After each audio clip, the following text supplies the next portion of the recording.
चलिए बच्चों आगे चलते हैं। Next is extremely important RLC circuit. ऐसा मान के चल सकते हो कि सारे के सारे सर्किट्स में सबसे ज़्यादा इंपॉर्टेंट अगर कोई सर्किट है तो वो आरएलसी सर्किट है।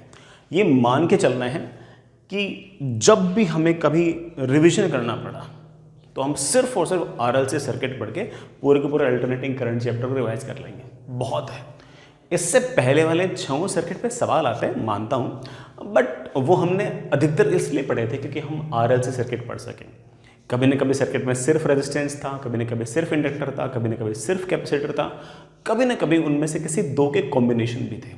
बट आरएलसी सर्किट के अंदर रेजिस्टेंस भी होगा, इंडक्टर भी होगा और कैपेसिटर भी होगा, और कुल मिलाकर जो एंटायर अरेंजमेंट बनेगा ये सबसे बेस्ट है। इसके अंदर सारे केस हो जाएंगे अपने आप ही। तो आप मान के चल सकते हो कि जो बेस्ट सर्किट है जिसको तुम्हें कभी भी अगर रिवाइज करना हो that is of course RLC circuit. नाम से तुम्हें आइडिया लग ही चुका है कि इसमें रेजिस्टेंस भी होगा, इंडक्टर भी होगा और कैपेसिटर भी होगा, बाकी एसी सोर्स तो होगा ही होगा। सुनिएगा, हमारे पास सर्किट में रेजिस्टेंस है, इंडक्टर है और कैपेसिटर। सर्किट में रेजिस्टेंस, इंडक्टर, कैपेसिटर तीनों हैं और इस पूरे के पूरे अरेंजमेंट को मैंने इस तरह से किसी अल्टरनेटिंग सोर्स के साथ लगा रखा है। ये रहा हमारा अल्टरनेटिंग सोर्स। इस अल्टरनेटिंग सोर्स का जो वोल्टेज है, let's say it is V, it is given as let's say V is equals to V naught sine omega t. It's value is varying from plus V naught to minus V naught, plus V naught minus V naught और something like that. किसी time पर, अच्छा एक minute, इसका resistance R है, inductance L है, capacitance C है। किसी टाइम पर ऐसा मान लेते हैं करंट जा रहा है ऐसे, और रेजिस्टेंस के अक्रॉस जो पोटेंशियल डिफरेंस है मैं उसे एक बार के लिए VR लिख देता हूं। इंडक्टर के अक्रॉस जो पोटेंशियल डिफरेंस है मैं उसे एक बार के लिए VL लिख देता हूं, और कैपेसिटर के अक्रॉस जो पोटेंशियल डिफरेंस है मैं उसे एक बार VC लिख देता हूं। ठीक है, चलिए KVL लगाते हैं। KVL सेज दैट कि यहां से तक पोटेंशियल डिफरेंस आएगा V, यहां से यहां तक आएगा माइनस VR, यहां से यहां तक आएगा माइनस VL, और यहां से यहां तक आएगा माइनस VC। जहां से चले थे बेटा वहीं पहुंच गया, that summation should be equal to 0। We could easily say कि जो नेट वोल्टेज आपने लगाया है किसी भी इंस्टेंट पर, it should be equal to potential difference across resistance plus potential difference across inductor plus potential difference across capacitor. आप जानते हैं कि हम इसको किसी डिफरेंशियल इक्वेशन की तरह सॉल्व करने वाला नहीं है, डिफरेंशियल इक्वेशन तो बहुत टफ आएगी। इस इक्वेशन को हम सॉल्व करने वाले हैं ऑफ कोर्स किससे किससे किससे किससे, अरे वो क्या नाम था उसका, फेजर से। फेजर में सबसे पहले बेस बनाओ। सर बेस में कॉमन किसे लो? कॉमन लो उस टर्म को जो कॉमन है। यहां पर करंट, यहां पर करंट, यहां पर करंट, यहां पर करंट सेम है, सारा सर्किट सीरीज सर्किट है, तो ऑफ कोर्स कॉमन किसके लोगे? करंट को लोगे, बेस लोगे करंट को। Current will be like this, let's say ये आपका करंट है। Now potential difference across resistance, आपको तो बड़ा याद ही है कि रेजिस्टेंस के अक्रॉस जो पोटेंशियल डिफरेंस होता है उसका फेज वही होता है जो करंट का फेज होता है। तो जिस डायरेक्शन में आपने करंट दिखा रखा है उसी डायरेक्शन में आप पोटेंशियल डिफरेंस अक्रॉस रेजिस्टेंस भी दिखा सकते हो। सो VR will be like this, it's value will be of course I into R। VL पता नहीं आपको याद है या नहीं है, मुझे जरूर याद है। इंडक्टर के अंदर से गुजरने वाला जो करंट होगा वो हमेशा इंडक्टर के अक्रॉस पोटेंशियल डिफरेंस से लैग करता था, पीछे रहता था। कौन पीछे रहता था? इंडक्टर में से गुजरने वाला करंट पीछे रहता था। अगर करंट पीछे रहता था तो of course potential difference across inductor आगे रहता था, और कितना आगे रहता था? π/2। तो आप कह सकते हो कि potential difference across inductor will be like this. Potential difference across inductor will be like this, और आप कह सकते हो कि in an inductor current will lag by the potential difference by a phase difference of π/2। Last VC, sir VC किधर दिखाऊं? Again आपको याद है current was ahead of potential difference across the capacitor. Capacitor के अक्रॉस जो भी potential difference था, current उससे आगे होता था। तो करंट ऐसे है तो पक्की बात है कि पोटेंशियल डिफरेंस अक्रॉस कैपेसिटर पीछे है। तो आप कह सकते हो कि potential difference across capacitor will be like this. This is VC. VC की वैल्यू हम जानते हैं कि आई इंटू एक्सी होगा, और वीएल की वैल्यू हम जानते हैं कि आई इंटू एक्सएल होगा। सर नेट वोल्टेज निकालने के लिए क्या करूं? बेटा इस वोल्टेज को इस वोल्टेज को इस वोल्टेज को ऐड कर लो, वो आपका नेट वोल्टेज आ जाएगा। लेकिन इन दोनों में से कौन सा बड़ा होगा इस बात पर डिपेंड करता है कि हमारा नेट वोल्टेज यूं आएगा या यूं आएगा। तो चलो करते हैं, दो केस लेता हूं। पहला case 1, if VL is more than VC, potential difference across inductor is more than potential difference across capacitor. ये कब होगा? जब XL is more than XC। तो XL इज मोर देन ऐसे। ये कब होगा? जब ओमेगा L की value is more than 1 upon omega C। ये कब होगा? जब ओमेगा की वैल्यू 1 अपॉन रूट LC से बड़ी होगी। उस टाइम पर ऑफ कोर्स VL ऐसे, VCE से ये बड़ा ये छोटा, और आप कह सकते हो कि इधर की तरफ तो आ गया I XL माइनस XC, इधर की तरफ हमारा करंट तो था ही, जिस तरफ करंट है उसी तरफ हमारे पास पोटेंशियल डिफरेंस अक्रॉस रेजिस्टेंस भी है, और उसकी वैल्यू मेरे पास है I इंटू आर। इन दोनों पोटेंशियल्स को तो हमने ऐड कर दिया है, इन दोनों को तो ऐड कर दिया। अब इसको और ऐड करता हूं, ऐड ही किया बेटा, वेक्टरली ऐड कर दिया। अब इन दोनों को ऐड कर दो। इन दोनों को अगर मैंने ऐड किया तो net voltage will be like this, and that net voltage will be of course root of इसका स्क्वायर प्लस इसका स्क्वायर। आई तो मेरे बच्चे बाहर आ गया, और ब्रैकेट में जरा चेक करना क्या बच गया।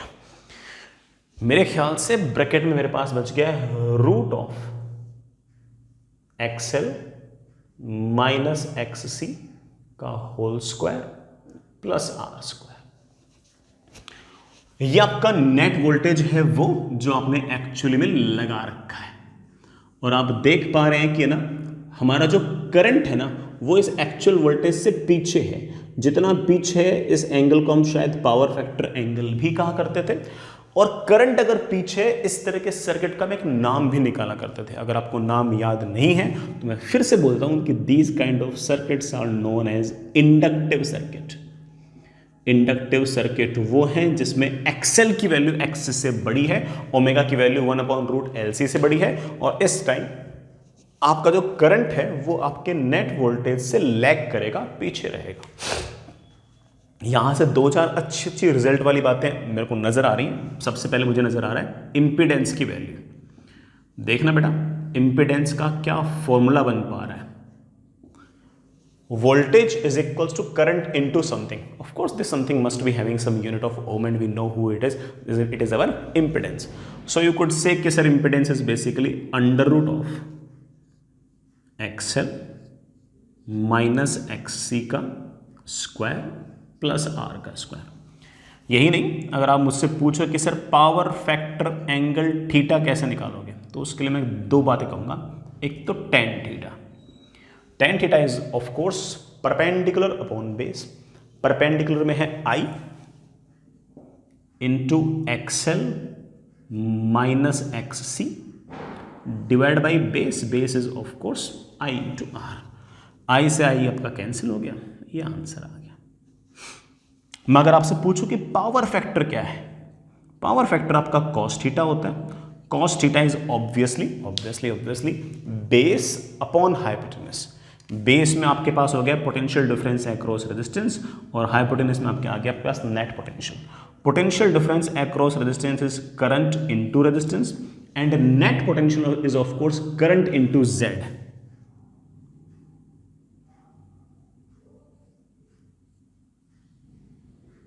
Current into Z, this is our power factor. हालांकि पावर फैक्टर का ऐसा लग रहा है कि ना हर बार फॉर्मूला ये आता है R अपॉन Z, बस Z का फॉर्मूला हर बार हल्का हल्का डिफरेंट आता है, बट ठीक है, अपन को तो क्या सेट करना आता है। फेयर इनफ, इतनी बातें समझ में आ गई। मैं इसी में अगर कहूँ कि हमारा मैक्सिमम करंट कितना होगा, तो आपका जवाब होगा सर मैक्सिमम करंट होगा maximum voltage V not divide by Z। मैं आपसे पूछूं आरएमएस क्या होगा, तो आप कहोगे सर डिवाइड बाई √2। मैं आपसे पूछूं कि एवरेज पावर क्या होगा, तो आप कहोगे सर एवरेज पावर का फॉर्मूला मैंने याद कर रखा है, that is IRMS into VRMS into cos of theta. आप चाहो तो इस VRMS को IRMS इंटू Z भी लिख सकते हो, तो IRMS का square into Z, cos theta हम जानते हैं बेटा क्या आएगा R बाई Z, Z से Z कैंसिल, आप इसे IRMS का स्क्वायर इंटू R भी लिख सकते हो। IRMS को आप चाहो तो VRMS अपॉन Z भी लिख सकते हो। तो ठीक है बेटा, मोर और लेस है ना, वही फॉर्मूले बार बार आ जाते हैं जो हमने पहले से पढ़ रखे थे, तो मुझे ऐसा कोई लगा नहीं कि कुछ नया फॉर्मूला है, कोई नई बात बताने लायक है। सारी बातें बिल्कुल वैसी की वैसी हैं जैसे मैं पहले से पता थी।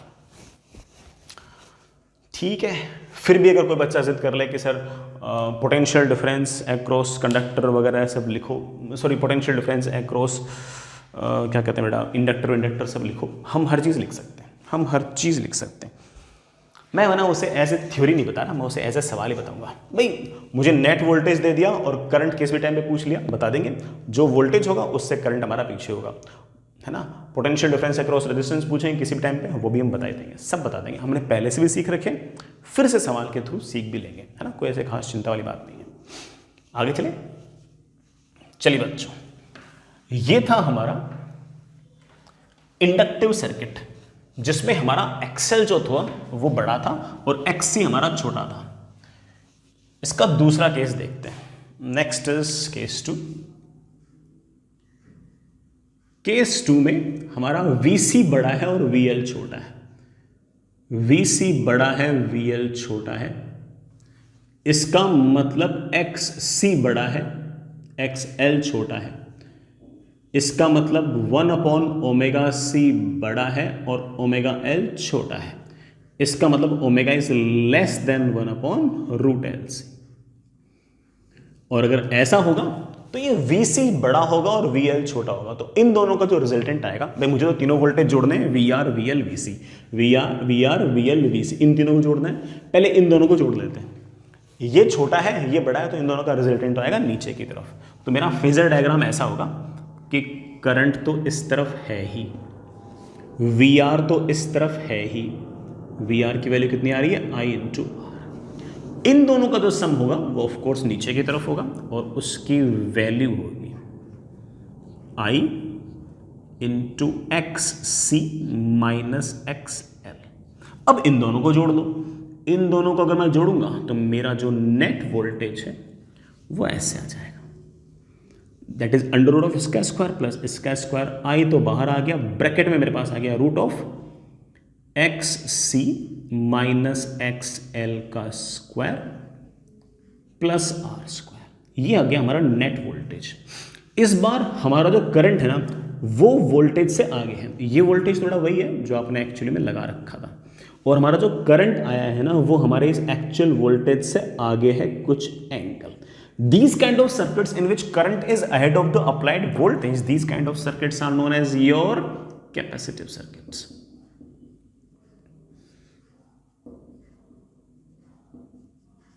These kind of circuits are known as capacitive circuits. Voltage is equals to current into something. Of course, this something is your Z. So आप कह सकते हो कि मेरा जो impedance आया है उसकी वैल्यू है under root of XC minus XL का स्क्वायर प्लस R स्क्वायर। हालांकि ये फॉर्मूला देखकर लगा कि ये फॉर्मूला तो काफी तक वही आ गया जो इंडक्टिव में आया है। सॉरी, वही कैसे आ गया, वहां पर XL माइनस XC था, यहां पर XC माइनस XL है। एक ही बात है, स्क्वायर कर रखा है तो क्या फर्क पड़ता है कि XC माइनस XL लिखते हो या फिर XL माइनस XC लिखते हो, एक ही बात लग रही है। तो Z का फॉर्मूला अलग अलग केस में अलग अलग याद करने की जरूरत नहीं है। अगली बात, मैं आपसे कहूं कि बेटा ये पावर फैक्टर एंगल कैसे निकालोगे, तो आप कहोगे sir tan theta is of course perpendicular upon base, perpendicular है I into XC minus XL upon I into R। I से I cancel and it comes out to be XC minus XL upon R। कोई मुझसे पूछे कि power factor कितना है, power factor is of course cos theta. Cos theta is obviously base upon hypotenuse. Base में है VR, hypotenuse में है V। बेस में है potential difference across resistance, hypotenuse में V। It is of course IR and net voltage is I into Z. R से sorry I से I cancel, cos theta वापस से आपका आ जाएगा R बाई जेड। तो मुझे ऐसा कोई खास डिफरेंस तो नहीं लगा, मुझे लग रहा है कि Z का फॉर्मूला भी वही है, बाकी फॉर्मूला मोर और लेस वही है। सिर्फ इतना सा अंतर है कि इस बार आपका जो करंट है वो आगे है और जो नेट वोल्टेज है वो आपका पीछे है। और जो इंडक्टिव सर्किट था उसमें ऑफ कोर्स करंट लैग कर रहा था और नेट वोल्टेज आगे था। तो ये वैल्यूज पर डिपेंड कर रहा है कि आपका XL बड़ा है या XC बड़ा है या XC बड़ा है। ये इस बात पर डिपेंड कर रहा है कि आपका जो ओमेगा है वो 1/√LC से बड़ा है या छोटा है। ठीक है, बढ़िया काम था बेटा। चलिए बच्चों, मैंने अपनी तरफ से एक बार इस पूरे के पूरे RLC सर्किट की थ्योरी बता दी है। अब आप है ना एक बड़ा सा सवाल करो, ऐसा सवाल जिसमें कम से कम ऐसे 20 के आसपास पार्ट होंगे बेटा। हम आराम से इत्मीनान से करेंगे और कोशिश ये कीजिए कि मैं सॉल्व ना करूं, आप ही सॉल्व कर लो। और अगर आपसे ये सॉल्व हो जाए ना ये वाला सवाल, तो समझ जाना कि आपको चीज़ें आती हैं, आपको सारी चीज़ें आती हैं, पूरे अल्टरनेटिंग करंट की हर बात आती है। फिर कुछ चिंता वाली बात नहीं है, फिर तो ठीक है, सवाल बचते हैं, सवाल तो बन जाएंगे, लेकिन आपको थ्योरी पूरी आती है, इससे आइडिया लग जाएगा। और मुझे ऐसा लगता है कि तुम लोग सवाल कर लोगे। ठीक है, तो चले करें। हमारे पास इस तरह का एक सर्किट है, ये रेजिस्टेंस, ये इंडक्टर, ये कैपेसिटर। इस पूरे अरेंजमेंट को मैंने इस तरह से एक बैटरी के साथ लगा रखा।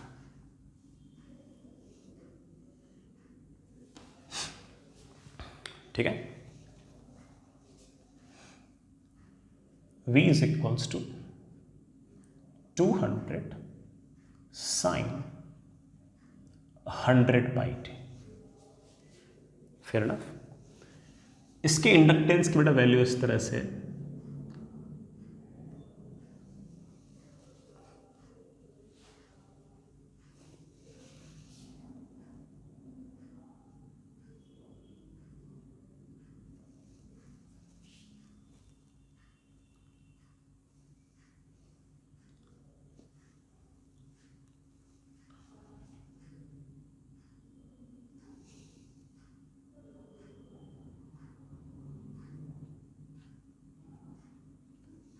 इसका कोफिशिएंट ऑफ सेल्फ इंडक्टेंस मुझे 0.7/π दे रखा है। कोफिशिएंट ऑफ सेल्फ इंडक्टेंस मुझे बड़ा ये दे रखा है। और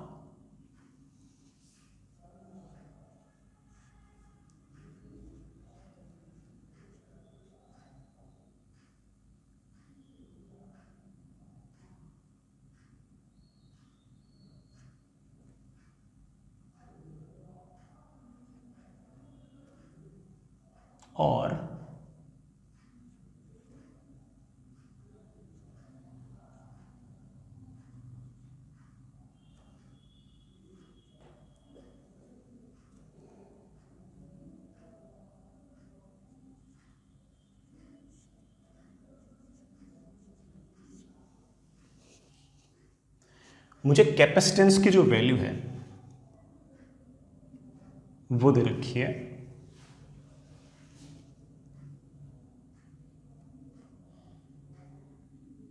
1/3000 पाई माइक्रोफैरेड। ठीक है, और रेजिस्टेंस मुझे दे रखा है 30 ओम।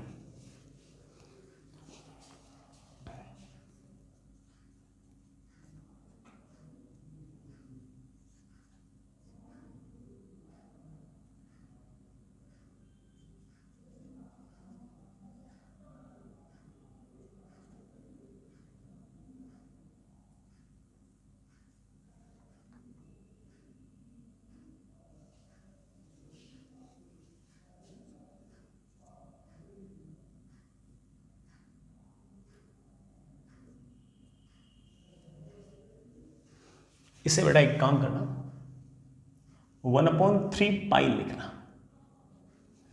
कैपेसिटेंस की जो वैल्यू है उसे बेटा 1/3 लिखना।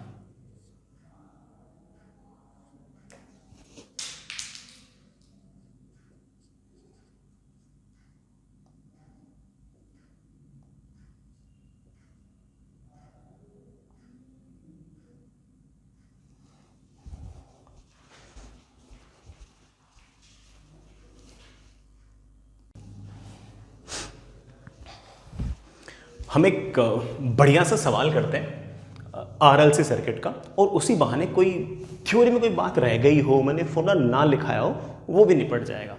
और सवाल के सारे पार्ट जो आपको खुद करने हैं, अगर सवाल के सारे पार्ट आपसे बन गए तो समझ जाना कि आपको सारा का सारा आरएलसी सर्किट आता है, और सारा का सारा आरएलसी सर्किट आता है इसका मतलब आपको सारा का सारा अल्टरनेटिंग करंट आता है।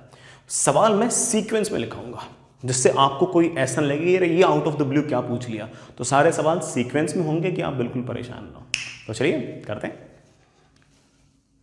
एसी सोर्स लगा रखा है 200 वोल्ट साइन 100/t, रेजिस्टेंस 40 ओम, सेल्फ इंडक्टेंस 0.8 पाई, कैपेसिटेंस 200/पाई माइक्रोफैरेड। ठीक है, फाइंड। आराम आराम से करना, जिस सीक्वेंस में कहूं उसी सीक्वेंस में करना। Inductive reactance, take your time, कोई जल्दी नहीं है।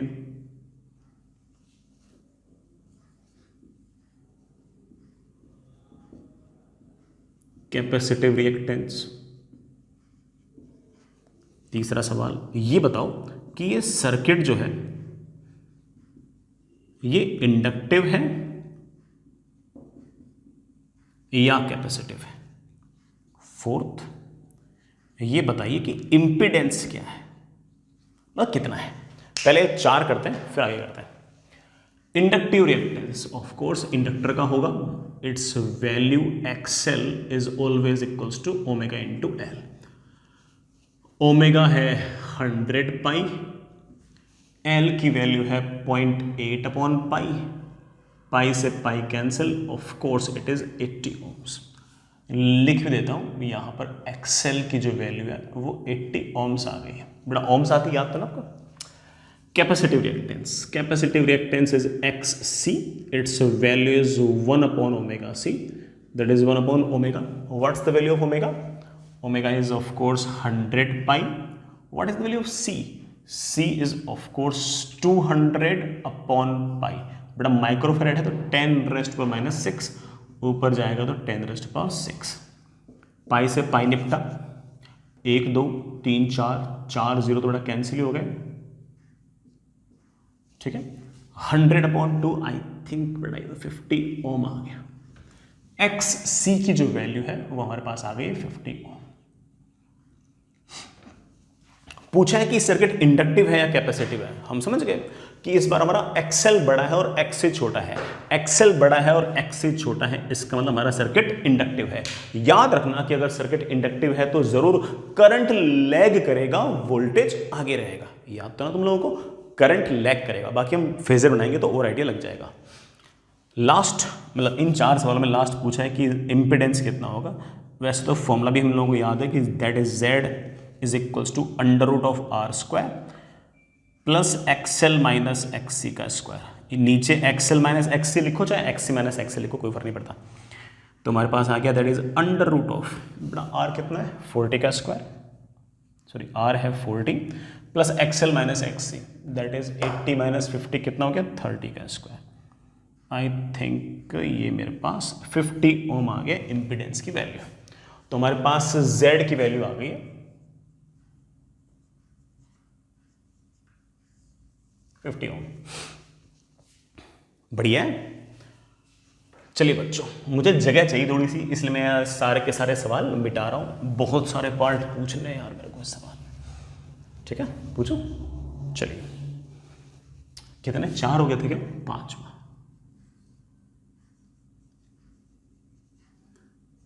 ड्रॉ फेजर, फेजर बनाइए। Find power factor angle, find power factor I maximum, I R M S. अगर कभी कोई पूछ लेना कि सर्किट में कितना करंट है, तो हमेशा ही अगर कुछ भी स्टेट ना किया जाए, तो मैं आपको बार बार बोल चुका हूं, चीख चीख के बोल चुका हूं कि सिर्फ और सिर्फ आरएमएस वैल्यू बताते हैं। ठीक है, पोटेंशियल डिफरेंस अक्रॉस रेजिस्टेंस की मैक्सिमम वैल्यू,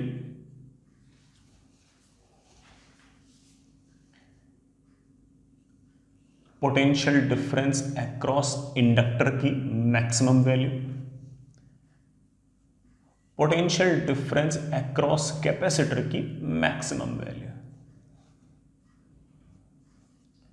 अगला पावर, पावर में कुछ ना बोला जाए तब भी क्या निकालेंगे, एवरेज पावर। चलिए बच्चों, पहले ये करते हैं, ड्रॉ फेजर बनाओ। सबसे पहले कॉमन जो बेस बनेगा वो कॉमन, कॉमन कौन है, करंट है, तो पूरे में current will be the base. Potential difference across resistance, potential difference across resistance का फेज वही होगा जो करंट का होगा, and V R is always equals to I into R, R है 40, तो this is 40 I. Potential difference across inductor, याद है हम लोगों को करंट लैग करता है, पोटेंशियल डिफरेंस अक्रॉस इंडक्टर आगे रहता है, तो V L will be like this, VL will be like this, that is I into XL, XL हमारे पास 80 आया है। मैंने जानबूझ के ये वाले लेंथ बड़ी की है, ये वाली लेंथ छोटी रखी है। पोटेंशियल डिफरेंस अक्रॉस कैपेसिटर, याद है कि करंट आगे रहता है और पोटेंशियल डिफरेंस अक्रॉस कैपेसिटर पीछे रहता है। This is your VC, VC is of course I into XC। Net voltage निकालना है तो इन दोनों को जोड़ दो, पहले है ना, इन दोनों को जोड़ दो, 80I ऊपर 50I नीचे, इन दोनों का रिजल्टेंट आएगा ऊपर की तरफ 30I, इधर की तरफ करंट तो था ही, इसी तरफ आपका 40I, ये आपका VL और VC का जोड़ आ गया, दैट इज 30I। इधर आपका VR है, नेट वोल्टेज निकालना चाहो तो सबको जोड़ लो, net voltage will be like this, that will be root of इसका स्क्वायर प्लस इसका स्क्वायर, 30 का स्क्वायर प्लस 40 का स्क्वायर का रूट किया तो 50I, ये 50I।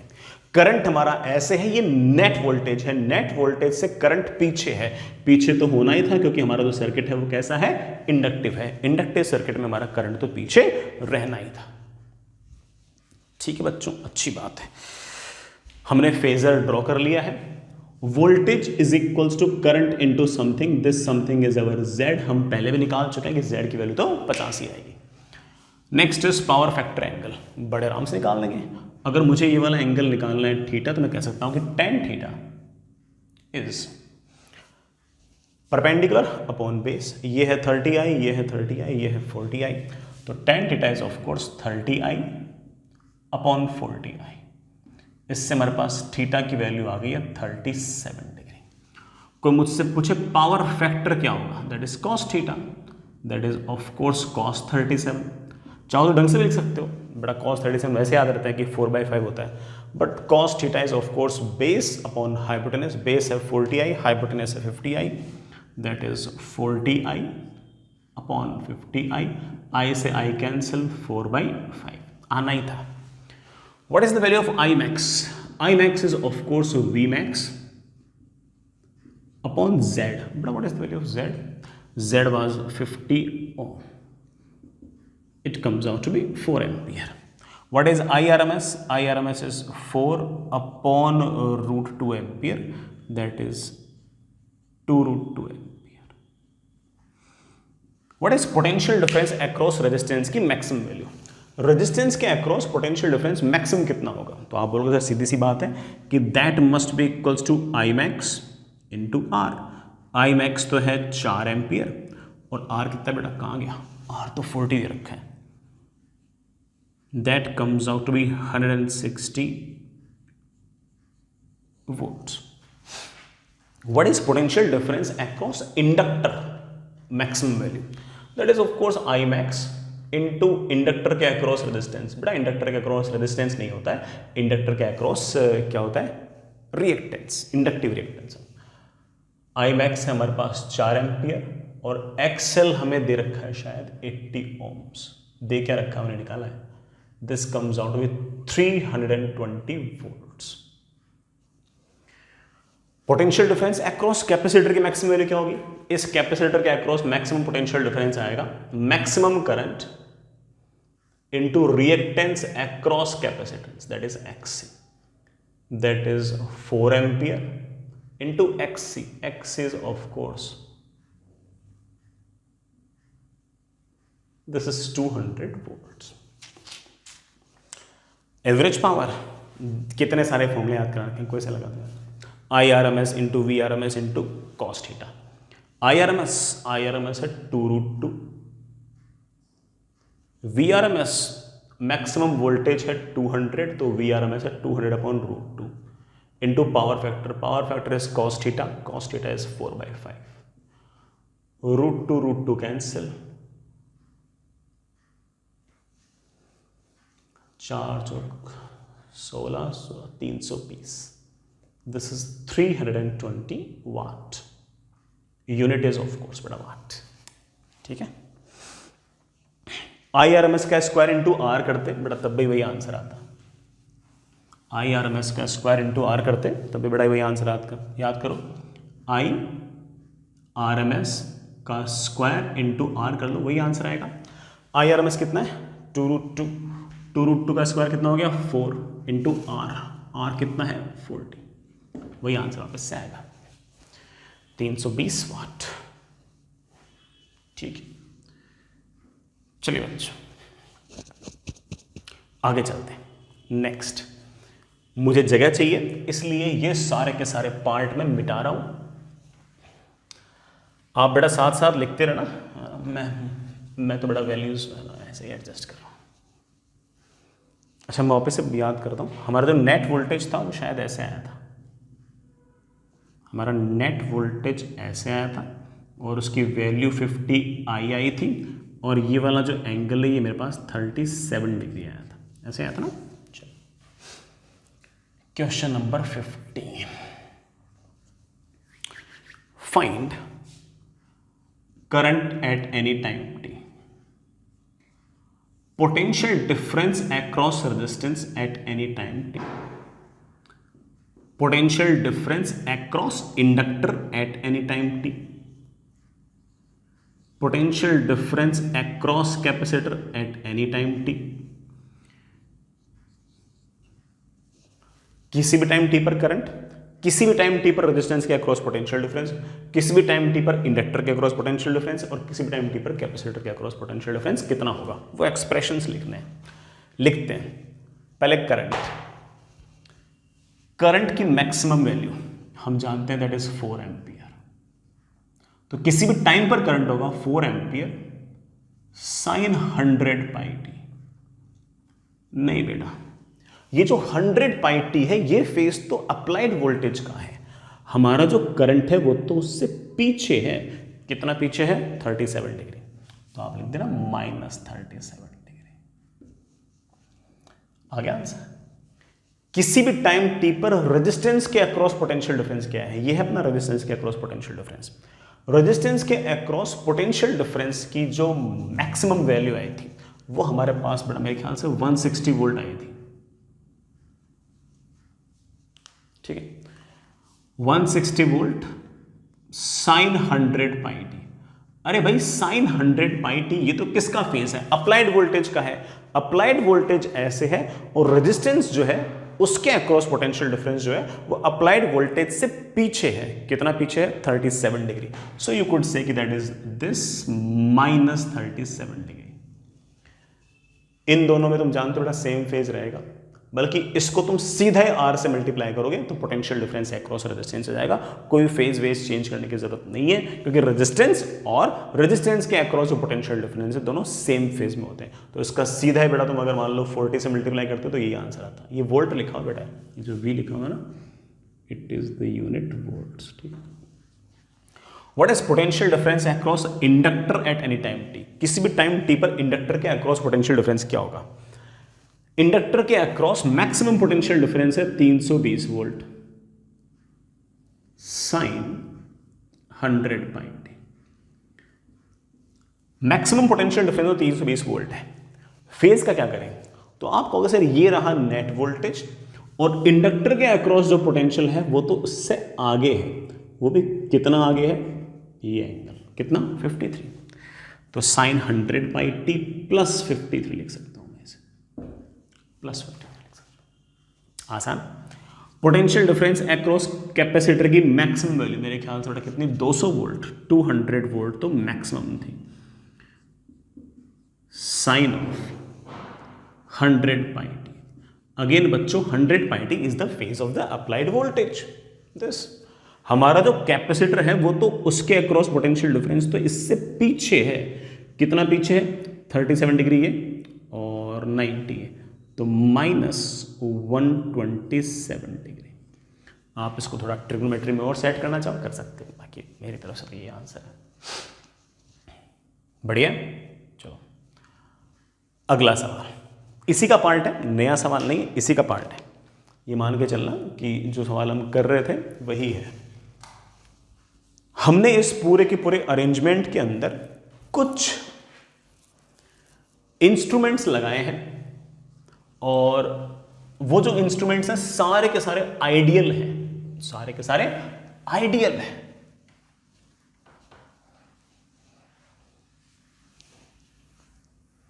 मैंने कुछ वोल्ट मीटर अमीटर लगाए हैं, सारे के सारे आइडियल हैं।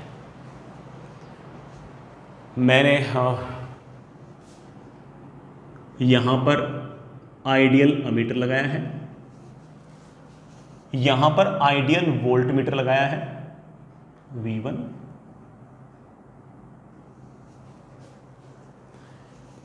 यहां पर आइडियल वोल्ट मीटर लगाया है V2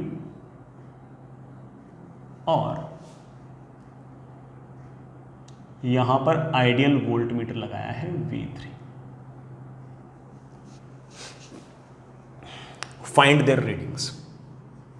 और कौन से इंस्ट्रूमेंट्स है, अल्टरनेटिंग करंट वाले अमीटर वोल्ट मीटर हैं। आप जानते हैं कि अल्टरनेटिंग करंट वाले वोल्ट मीटर अमीटर जो होते हैं वो सारे के सारे आरएमएस वैल्यूज मेजर करते हैं। क्या मेजर करते हैं, आरएमएस वैल्यूज। अभी करवा देंगे। तुम आपसे पूछो कि इस अमीटर की रीडिंग क्या है, आप बोलोगे सर अमीटर की रीडिंग है गुजरने वाला आरएमएस करंट। आरएमएस करंट हम निकाल चुके थे, आरएमएस करंट आया था 2√2 एम्पियर। रेजिस्टेंस के across potential difference V1 measure किया गया है। याद करो बेटा 4 एम्पियर करंट गुजर रहा था, मैक्सिमम रेजिस्टेंस 40, तो of course maximum potential difference 160 volt है। हमें तो आरएमएस मेजर करना है, तो 160 upon √2 that comes out to be 80√2 volts. ये जो वोल्ट मीटर है इसकी रीडिंग क्या होगी, इसकी रीडिंग क्या होगी, यहां पर से मैक्सिमम पोटेंशियल डिफरेंस जो गुजरा था वो 320 वोल्ट गुजरा था, that is 320 volts upon √2। It can be written as 160√2 volts. ये V3 मेरे ख्याल से 200 वोल्ट का मैक्सिमम पोटेंशियल डिफरेंस आया था, तो 200 upon √2 it comes out to be 100√2 volts. It is 100√2 volts. बढ़िया है ना, अच्छा आंसर आ गया, बढ़िया आंसर आ गया। ये थोड़ा डायग्राम बेटा थोड़ा सा ना ऐसे क्या कहते हैं, थोड़ा सा टैकी सा हो गया, मतलब से एक डायग्राम वापस से बना रहा हूँ। फिर से वही कहानी है, ये रेजिस्टेंस, ये इंडक्टर, ये कैपेसिटर, इसका रेजिस्टेंस 40 ओम, बड़ा ये एक्सेल कितना आया, एक्सेल कितना आया था 80 ओम्स, और ये XC ये कितना आया 50 ओम। बाकी हमारा सारा का सारा अरेंजमेंट वैसा का वैसा है ही, सब बिल्कुल वही बात है। हाँ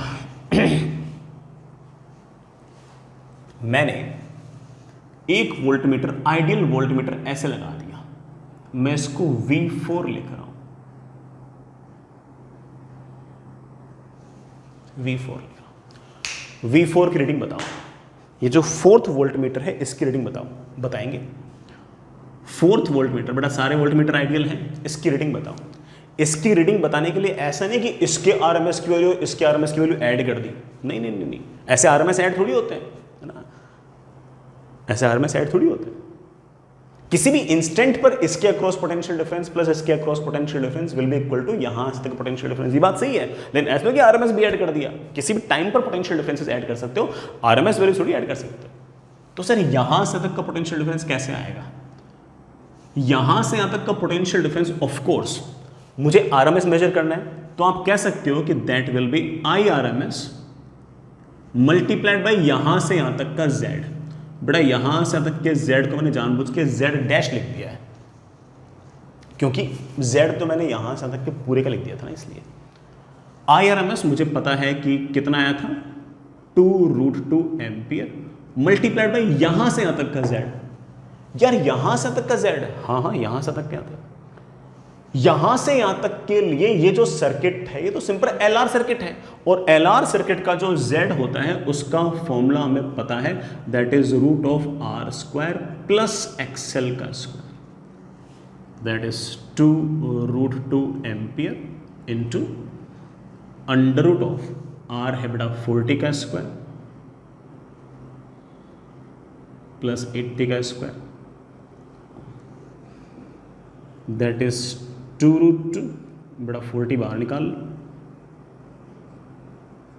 ampere into ohm is of course volts. तो ऐसे लिख सकते हो बेटा, 40 इंटू 2 कितना हो गया, 80 √10 वोल्ट्स। ये आपके आरएमएस की वैल्यू आ गई। तो ऐसा नहीं कभी कोई यहाँ का आरएमएस दे रखा हो, यहाँ का आरएमएस दे रखा हो और नेट आरएमएस पूछा हो, तो नहीं कि आरएमएस जोड़ दिए, सेम फेज में थोड़ी कि जोड़ दोगे यार, ऐसे करते हैं, ऐसे करता है। इस तरह का सवाल IIT एडवांस में पूछ भी रखा है बेटा, आपसे फिर से पूछ सकते हैं, लेकिन आप तो समझिए क्या कर ही लोगे। चलो तुम अगर इतने स्मार्ट हो तो ये बताओ कि अगर मैंने यहां पर एक आइडियल वोल्टमीटर और लगा दिया, इसकी रीडिंग क्या होगी, इस V5 की रीडिंग क्या होगी? ये वोल्टमीटर नंबर 5 है, इसकी रीडिंग और पूछा,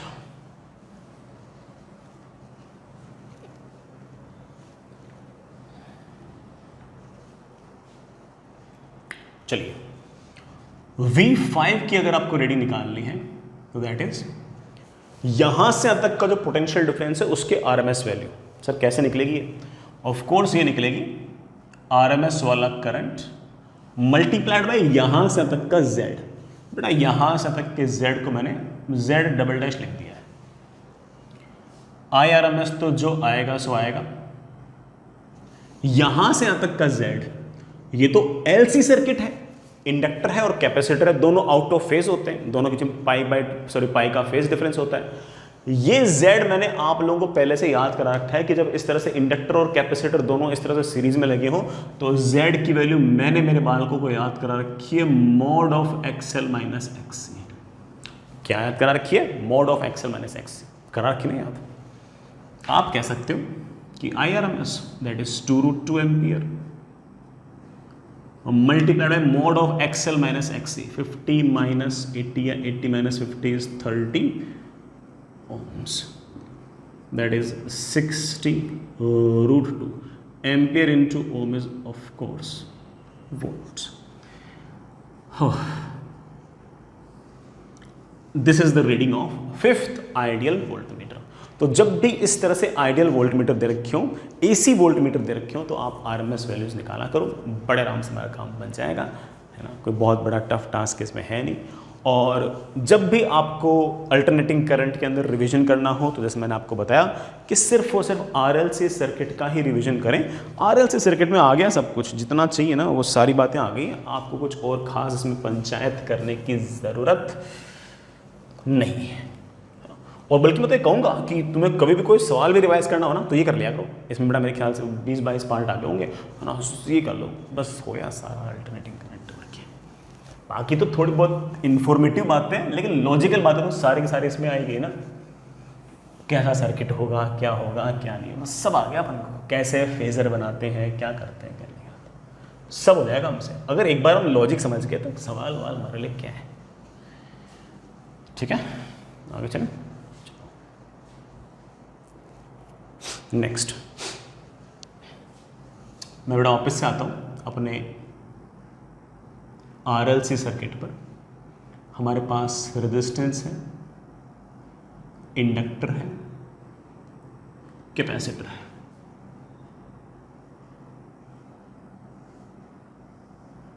ये हमारे पास एक AC सोर्स है। इस AC सोर्स का जो वोल्टेज है वो मुझे दिया है V = V0 sin ωt। Resistance R है, इंडक्टेंस L है, कैपेसिटर का कैपेसिटेंस C है। ठीक है बच्चों, मैं आपसे ऐसे छोटी छोटी है ना कुछ बातें पूछना चाहता हूँ। हालांकि मैं इन बातों को ना पूछकर सीधा थ्योरी में बता भी सकता हूँ, लेकिन मुझे ऐसा लगता है कि मैं ना तुमसे पूछ कर भी सारी बातें डिस्कस कर सकता हूँ, कि मैं सारे थ्योरी तुमसे करवा सकता हूँ कि बेटा आप बताओ अब क्या होगा, फिर क्या होगा। तो चलिए थोड़ा हल्का फुल्का ट्राई करते हैं। मैं आपसे पूछूं कि z की वैल्यू क्या होगी, तो आप कहो सर z की वैल्यू होगी √r² plus XL minus XC का होल स्क्वायर। और अच्छे से अगर लिखना चाहूं तो इस इंपिडेंस को मैं लिख सकता हूं √r² plus ωL minus 1/ωc का होल स्क्वायर। ठीक है, मैं ये चाहता हूं कि आप लोग है ना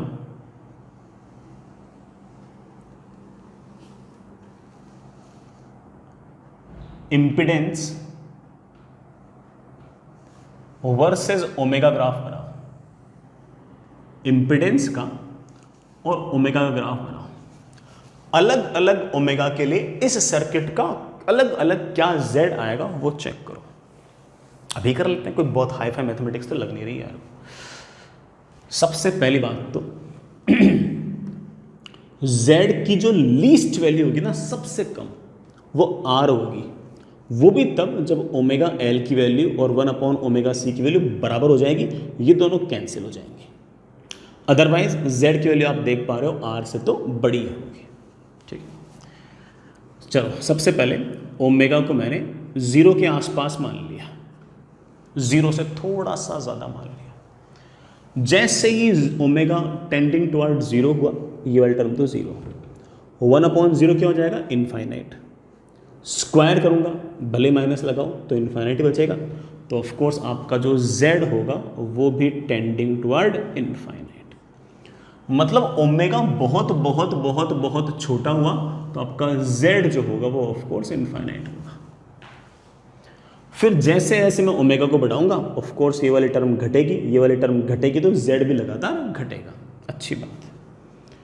जैसे ही मैंने ओमेगा की वैल्यू 1/√LC रखी, 1/√LC कहाँ से आ गया, समझ में आ गया। मैंने दिस इक्वल टू दिस कर दिया, मैंने ओमेगा L की वैल्यू और 1/ωc की वैल्यू को बराबर कर दिया।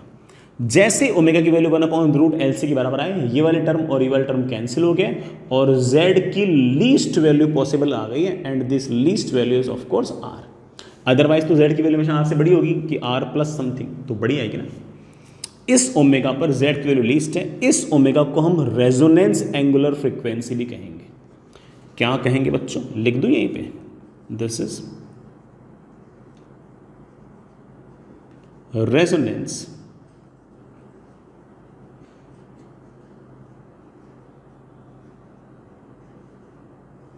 Angular frequency.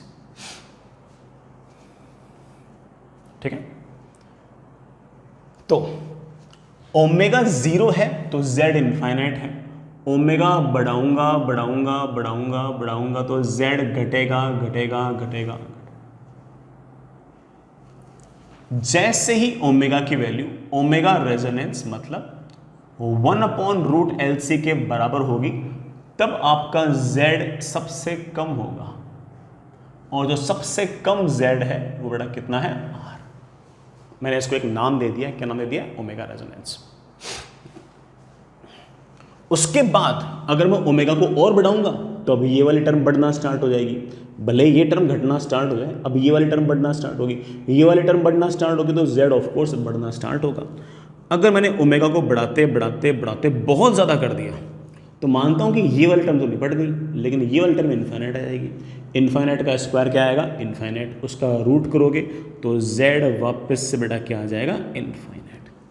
तो आप कह सकते हो कि अब आपने अगर ओमेगा और बढ़ाया और बढ़ाया और बढ़ाया और बढ़ाया और बढ़ाया तो z बढ़ेगा बढ़ेगा बढ़ेगा बढ़ेगा बढ़ेगा और ओमेगा टेंडिंग टुवर्ड इनफाइनाइट हुआ तो z भी टेंडिंग टुवर्ड इनफाइनाइट हो जाएगा। अच्छी बात है, बहुत ही बढ़िया बात है, बहुत ही बढ़िया बात है, बढ़िया। अच्छा, ये हमारा z वर्सेस ओमेगा कर्व, और जिस r पर ओमेगा जिस ओमेगा पर आपका z सबसे लीस्ट है उस ओमेगा का हमने नाम निकाल दिया रेजोनेंस एंगुलर फ्रीक्वेंसी। अब अगर कोई मुझसे पूछ ले कि sir RMS current versus omega graph बना सकते हो क्या, बिल्कुल बना सकता हूं यार, क्यों नहीं बना सकता, बिल्कुल बना सकता हूं। मैं जानता हूं कि आरएमएस करंट जो होता है that is of course V RMS बटा इस वी नॉट अपॉन रूट 2 के बराबर होगी डिवाइड बाई जेड। ठीक, अब देखना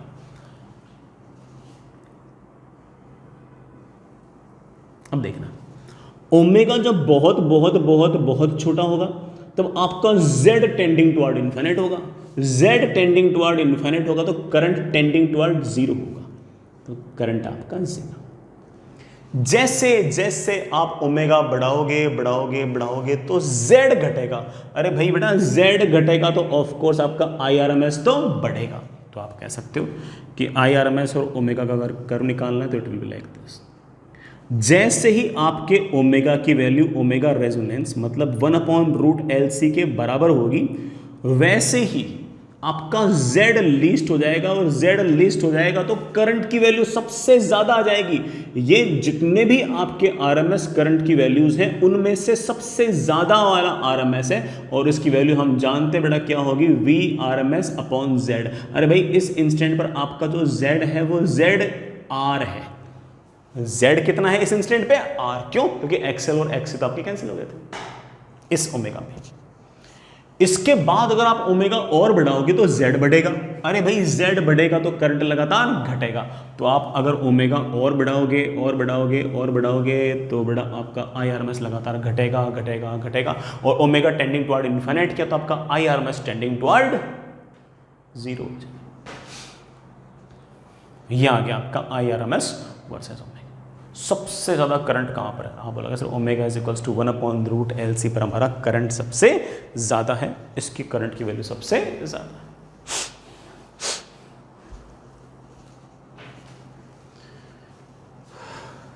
चलिए बच्चों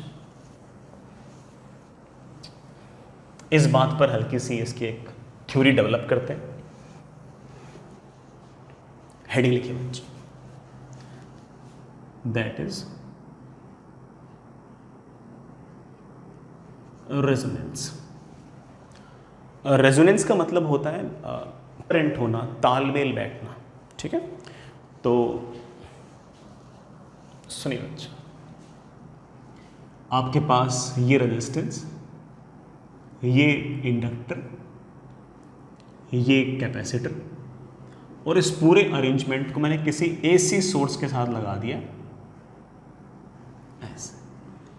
इस AC सोर्स का जो वोल्टेज है वो V is equals to V0 sine omega t है, रेजिस्टेंस R है, इंडक्टेंस L है, कैपेसिटेंस C है।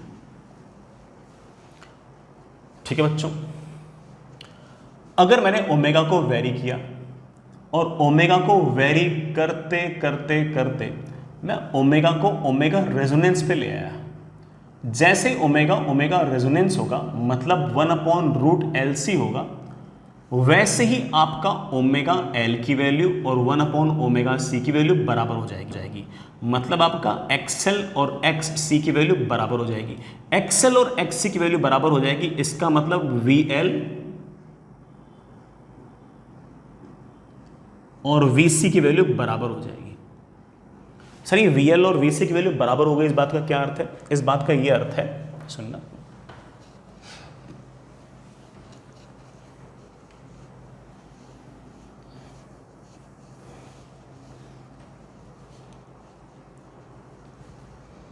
इसका अर्थ यह है कि अगर मैं फेजर बनाऊं तो बेस बन गया current.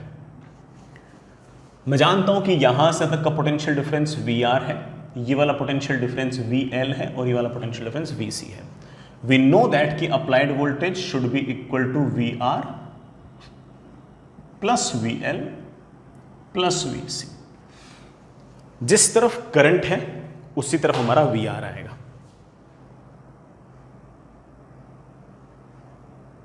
And we know that कि this VR will be of course I into R। Inductor में करंट लैग करता है, वोल्टेज आगे रहता है, तो आप कहोगे सर VL ऐसे आएगा I into XL। कैपेसिटर के अक्रॉस पोटेंशियल डिफरेंस जो है वो पीछे रहता है, करंट आगे रहता है, तो आप कहोगे सर ऐसे आएगा मेरे पास VC। अगेन आप सोच रहे हो कि सर ऐसा फेजर डायग्राम तो हम बनाना सीख चुके हैं, बार बार क्यों बना रहे हो? इस बार स्पेशल केस ये है कि आपके एक्सएल की वैल्यू और एक्ससी की वैल्यू बराबर है। जैसे ही इन दोनों की वैल्यू बराबर है, आप कह सकते हो कि ये दोनों कैंसिल। मैं इसको तीनों को जोड़ रहा हूं मैं, लेकिन इन दोनों की वैल्यू बराबर आ गई है और दोनों वेक्टर एक दूसरे के अपोजिट हैं, तो दोनों क्या हो जाएंगे? कैंसिल। और दोनों अगर कैंसिल हो जाएंगे तो आप कह सकते हो कि दिस प्लस दिस में से इन दोनों ने एक दूसरे को कैंसिल आउट कर दिया और आपका जो नेट वोल्टेज है वो तो सिर्फ और सिर्फ रेजिस्टेंस के अक्रॉस जो पोटेंशियल डिफरेंस है वही आ गया। सो आप कह सकते हो कि this V R is your net voltage. ये भाई this plus this must be net voltage. इन दोनों ने एक दूसरे को कैंसिल कर दिया तो this is your net voltage. Net voltage उसी तरफ आ गया है जिस तरफ करंट आ गया है। मैं आपसे पूछूं कि इस बार आपका पावर फैक्टर एंगल क्या है, तो आप बोलोगे सर पावर फैक्टर एंगल तो 0। मैं आपसे पूछूं कि इस बार आपका पावर फैक्टर क्या है, तो आप बोलोगे sir that is cos theta, cos 0 is of course 1। हालांकि पावर फैक्टर का हम फॉर्मूला एक और याद क्या करते थे बेटा, याद करो V R upon V R और वी तो सेम ही आ गया इस बार। मैं आपसे पूछूं कि इस बार हमारे z की वैल्यू क्या आ गई है, तो आप बोलोगे सर z की वैल्यू हमने याद कर रखी है √r² plus X L minus X C का होल स्क्वायर। जैसा हम कैलकुलेशन में देख चुके हैं, ये कैंसिल हो जाएगा और z की वैल्यू r आ जाएगी। आप बोलोगे सर z की वैल्यू r आ रही है, phase difference between current end voltage 0 आ रहा है, और तो और नेट वोल्टेज और हमारा जो पोटेंशियल डिफरेंस अक्रॉस रेजिस्टेंस है बिल्कुल सेम डायरेक्शन में आ रहे हैं। ये तो बिल्कुल वैसा ही बन गया जैसे हमने बिल्कुल चैप्टर के शुरुआत में प्योरली रेजिस्टिव सर्किट बनाया था। प्योरली रेजिस्टिव सर्किट बनाया था सर, बिल्कुल वैसा ही आ गया है। It is behaving like a purely resistive circuit. The entire arrangement is behaving like purely resistive circuit. End of course Z least है तो करंट इस केस में आपका सबसे ज्यादा है। और ये जो VR और ये जो VL और VC है ये हमेशा एक दूसरे को कैंसिल कर देंगे, हमेशा एक दूसरे को कैंसिल कर देंगे। इस बात का अर्थ ये है कि अगर मान लो किसी टाइम पर यहां का पोटेंशियल डिफरेंस अगर 5 होगा तो इसके अक्रॉस पोटेंशियल डिफरेंस भी 5 होगा, और यहां का पोटेंशियल अगर डिफरेंस अगर 2 होगा तो यहां पर पोटेंशियल डिफरेंस -2 होगा। ये 2 और -2 हमेशा निपटा देंगे and this will be always equal to this. किसी भी टाइम पर अगर मान लीजिए कि टाइम चेंज हुआ और यहां पर पोटेंशियल डिफरेंस 6 हो गया तो यहां पर भी पोटेंशियल डिफरेंस 6 हो जाएगा, और इन दोनों के अक्रॉस ऐसा हो सकता है कि इसके अक्रॉस पोटेंशियल डिफरेंस 3 आ गया हो, इसके अक्रॉस पोटेंशियल डिफरेंस -3 आ गया होगा, ये दोनों निपट गए होंगे एंड 6 = 6। बिल्कुल वैसे जैसे प्योरली रेजिस्टिव सर्किट में होता है, जैसे बेटा प्योरली रेजिस्टिव सर्किट में होता है। तो ये कहानी है हमारे रेजोनेंस की। जब रेजोनेंस होगा तो आपके Z की वैल्यू लीस्ट होगी, R होगी, आपके करंट की वैल्यू सबसे ज़्यादा होगी, और इस टाइम पर आपका फेज डिफरेंस एंगल 0 आएगा, करंट और वोल्टेज सेम फेज में होंगे, and the entire circuit will behave like a purely resistive circuit.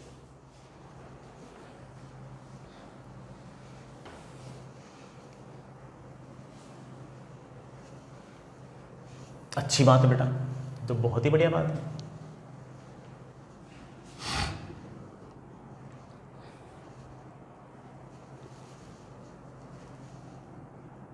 आप मेरी बात को खुद अपने हाथ से लिख कर समझो, इसलिए मैं एक सवाल पूछ रहा हूं। टेक योर टाइम, कोई जल्दबाजी नहीं है, सुनिएगा। रेजिस्टेंस है, इंडक्टर है, कैपेसिटर, ये हमारे पास कोई ना कोई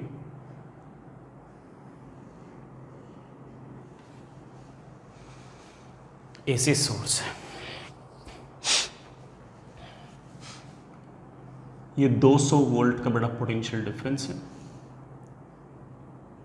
ये 40 ओम है, ये बड़ा 2 हेनरी है, ये 18 माइक्रोफैरेड है, ये 18 माइक्रोफैरेड है। ठीक,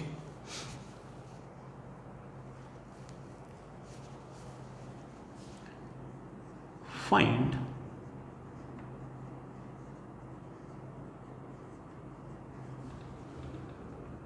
angular frequency of AC source so that system is at resonance. लगे हाथ, also draw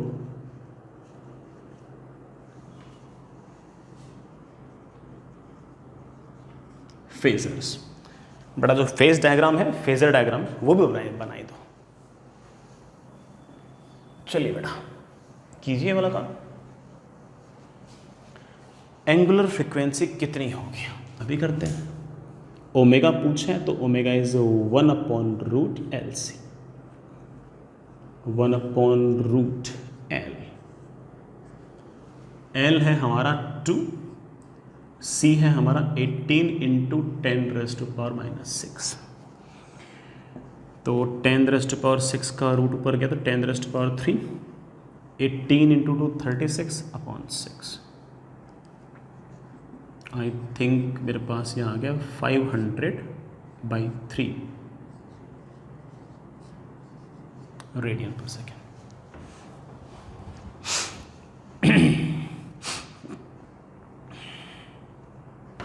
ये थोड़ा एंगुलर फ्रीक्वेंसी पूछ ली। अगर फ्रीक्वेंसी पूछी होती तो आप कह सकते हो that is omega resonance upon 2π। तो ध्यान रखना फ्रीक्वेंसी और एंगुलर फ्रीक्वेंसी में अंतर, आप थोड़ा पहले सिखा भी रखा है। तो उस केस में आप बोल सकते हो कि दैट इज 500/6π हर्ट्ज। ठीक है अच्छा, बढ़िया। इसी में मैं आपसे पूछ लूं कि फेजर बनाना है इसका। फेजर पहले बेस बनाओ। बेस किसको बनाएंगे? करंट को। बना दिया। जिस तरफ करंट है उसी तरफ पोटेंशियल डिफरेंस अक्रॉस रेजिस्टेंस है। तो वी आर तो ऐसे है, वी आर की वैल्यू होगी I × R, I × R। हाँ बेटा, ये एक्सेल कितना होगा? एक्सेल होगा ओमेगा × L। ओमेगा कितना है? 500/3 × 2 दैट इज 1000/3। हमारे पास VL आएगा ऐसे, VL की वैल्यू होगी 1000/3 × I × XL। हालांकि हम जानते हैं कि XC कितना होगा, बट चलिए मैं करके दिखाता हूँ। XC is 1/ωc। ओमेगा कितना है? निकाला था अभी भी, हाँ, 500/3 C कितना है 18 इंटू बड़ा 10⁻6 तो ऊपर चला गया।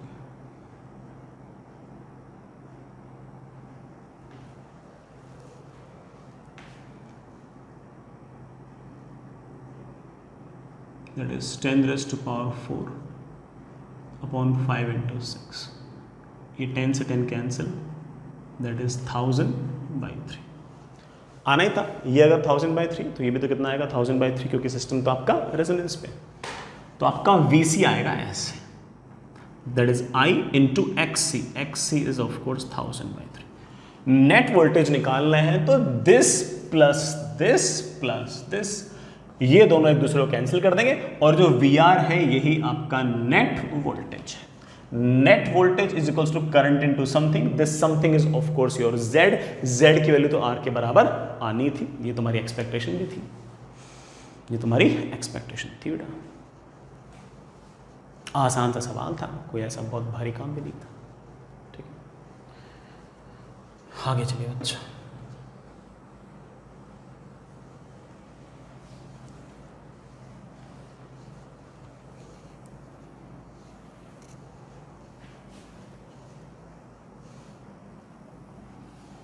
जैसे चलिए बच्चों एक सवाल और कराता हूं। हमारे पास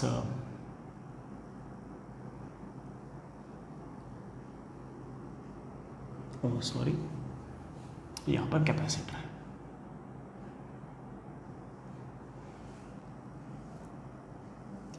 ये हमारे पास कोई AC सोर्स है।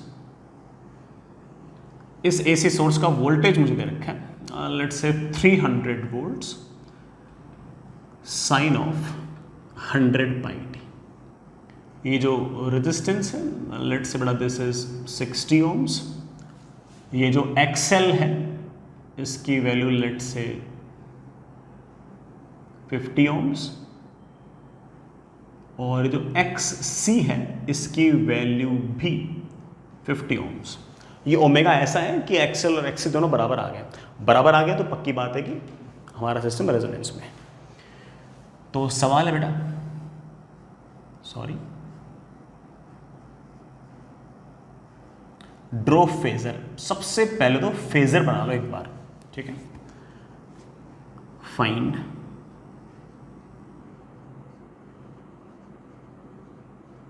Impedance,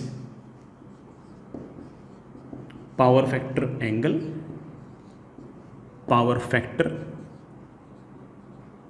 average power. अभी करते हैं फेजर में। सारा सिस्टम जो है वो सीरीज में है, तो ऑफ कोर्स बेस किसको बनाएंगे, करंट को। हमारा जो करंट था वो तो बन गया बेस। जिस तरफ करंट है उसी तरफ VR है। VR की वैल्यू आ गई 60 इंटू I। VL बेटा बार बार क्या बोलूं आप तो समझते हो, करंट पीछे रहेगा, पोटेंशियल डिफरेंस अक्रॉस इंडक्टर आगे रहेगा। VL will be I into XL, that is 50 into I। VC will be like this. VC is of course 50 into I. Net voltage निकालना हो तो this plus this plus this, ये दोनों cancel हो गए 50-50 I, और ये आ गया हमारा नेट वोल्टेज। ये आ गया हमारा नेट वोल्टेज। नेट वोल्टेज और करंट दोनों सेम डायरेक्शन में है, होनी भी चाहिए। व्हाट इज इंपिडेंस, सब बच्चों को नजर आ गया होगा। Voltage is equals to current into something, जो हमारा Z है वो R के बराबर आना भी चाहिए था, और वो आ भी गया है। पावर फैक्टर एंगल क्या है, करंट और वोल्टेज सेम डायरेक्शन में, तो of course power factor angle will be 0 degree. What will be the power factor, that is 1। What is P average, formula हम जानते हैं, that is IRMS into VRMS into cos of theta. IRMS अगर निकालना हो तो आप कह सकते हो कि IRMS इज VRMS है 300/√2। 300 तो मैक्सिमम वैल्यू है, RMS होगा 300/√2 डिवाइड बाई Z कितना है 60। I think this is 5/√2। Average power निकालना चाहता हूं ऐसे भी निकाल सकते हो कि दैट इज IRMS का स्क्वायर इंटू R। IRMS का square will be 25/2, R is of course 60। 60/2 30 into 25 750 वाट। 750 वाट हमारा एवरेज पावर है। सब बढ़िया, कोई दिक्कत नहीं। हम इवन ये भी लिख सकते हैं कि करंट का किसी भी टाइम पर वैल्यू क्या होगी, करंट की किसी भी टाइम पर क्या वैल्यू होगी हम बड़े आराम से लिख सकते हैं, और बाकी काम भी हम बड़े आराम से कर सकते हैं। जैसे मैं आपसे पूछ सकता हूं कि फाइंड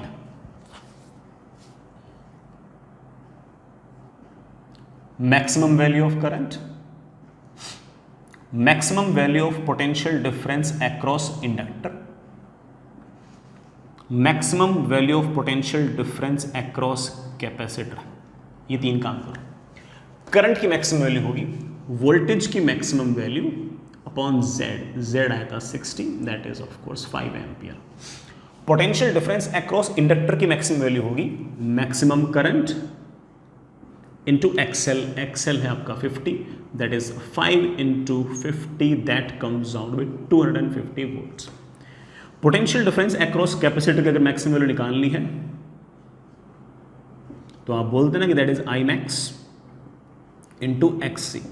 आई मैक्स है 5 और एक्स सी बड़ा वापस से आपका कितना 50 ही है, that comes out with 250 volts. यहीं पर अगर मैंने मान लीजिए कि कोई ना कोई आइडियल वोल्ट मीटर लगा दिए होते तो वो क्या मेजर करते हैं, आरएमएस वैल्यूज। आरएमएस वैल्यू 250 नहीं आती, 250 अपॉन रूट 2, 250 अपॉन रूट 2 ये आती है। ठीक है यार, सब बढ़िया है।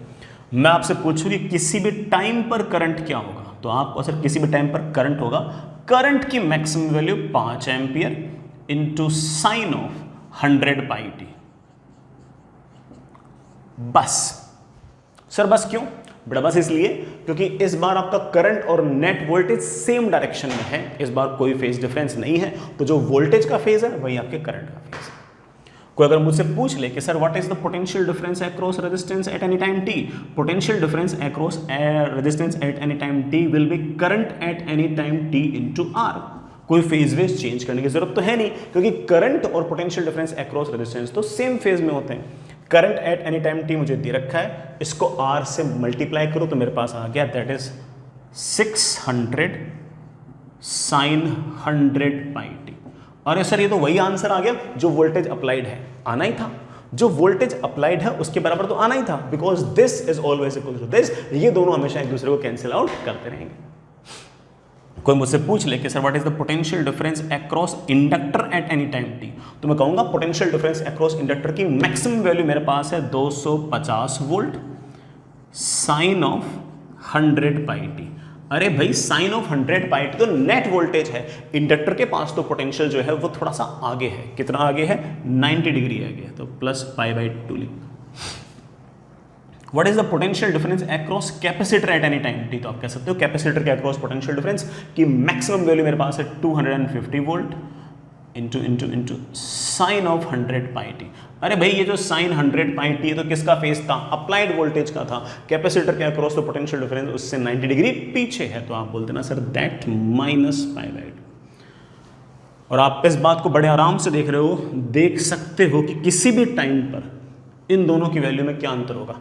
किसी भी टाइम पर अगर इसकी वैल्यू अगर 250 आएगी ना तो इसकी माइनस 250 आएगी, इसकी वैल्यू अगर 250 आएगी तो इसकी वैल्यू माइनस 250 आएगी, इसकी वैल्यू 125 आएगी तो इसकी वैल्यू माइनस 125 आएगी, इसकी वैल्यू 100 आएगी तो इसकी वैल्यू माइनस 100 आएगी, इसकी वैल्यू 50 आएगी तो इसकी वैल्यू माइनस 50 आएगी। हमेशा एक दूसरे के अपोजिट आएंगे, तो ये दोनों हमेशा एक दूसरे को कैंसिल कर देंगे and this will be equal to. और ये कहानी है हमारे किसकी? रेजोनेंस की। ठीक है बच्चों, समझ गए होंगे यार, आसान सा ही था, है ना। बेटा आप लोग एसी की शीट में से एक्सरसाइज 1 पार्ट 1 पार्ट 2 के सेक्शन एबीसी निपटाओ, बाकी बात नहीं करते हैं, तो बेटा एक बार सेक्शन एबीसी निपटाओ, ठीक है।